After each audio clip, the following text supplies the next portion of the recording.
एक करोड़पति सेठ बहुत मुश्किल में था। उसे व्यापार में करोड़ों का घाटा हुआ था। उसके जीवन की सारी कमाई डूबने की करीब थी। जीवन की नाव डगमगा रही थी। वह कभी मंदिर नहीं गया था, कभी प्रार्थना भी नहीं की थी। आज और कल पर टालता रहा। उसने कई मंदिर भी बनवाए थे, पूजा के लिए पुजारी रखे थे। पुजारी उसके नाम से नियमित पूजा किया करते थे। लेकिन आज इस दुख की घड़ी में वह स्वयं मंदिर गया। सुबह जल्दी गया ताकि परमात्मा से पहली मुलाकात हो सके। पहली मुलाकात उसी से हो सके। पहली प्रार्थना वही कर सके। कोई दूसरा पहले ही मांग कर परमात्मा का मन खराब न कर चुका हो।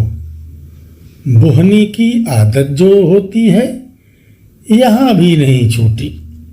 वह भोर में ही मंदिर पहुंचा, लेकिन यह देखकर हैरान हुआ कि गांव का एक भिखारी उससे पहले ही मंदिर में मौजूद था। अंधेरा था। सेठ भी पीछे खड़ा हो गया, यह जानने के लिए कि भिखारी क्या मांग रहा है।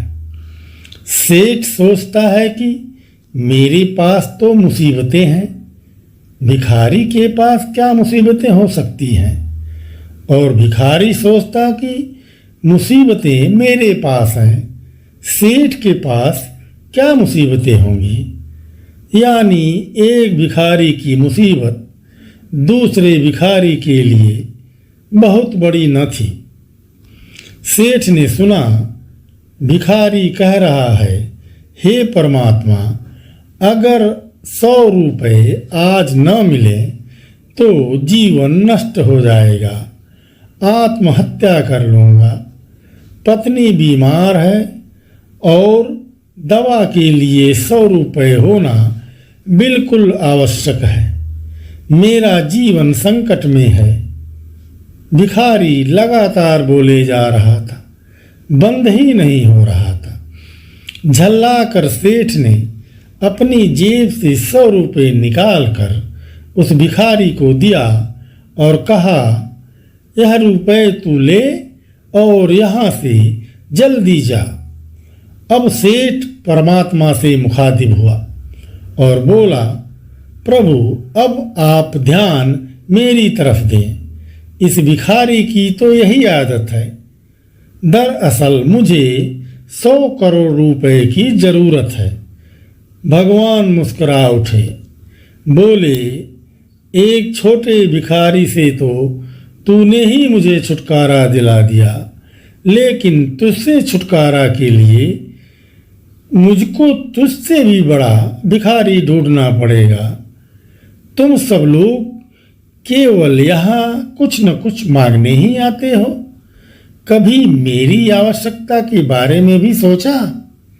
सेठ आश्चर्यचकित हुआ, बोला, प्रभु, आपको क्या चाहिए? भगवान बोले, प्रेम। मैं भाव का भूखा हूँ। मुझे निस्वार्थ प्रेम और समर्पित भक्त प्रिय हैं। कभी इस भाव से मुझ तक आओ, फिर तुम्हें कुछ भी मांगने की आवश्यकता ही नहीं पड़ेगी। अर्थात भगवान प्रेम के भूखे हैं, उनसे निश्चल प्रेम करिए, सब कुछ मिलेगा। जय बजरंगबली।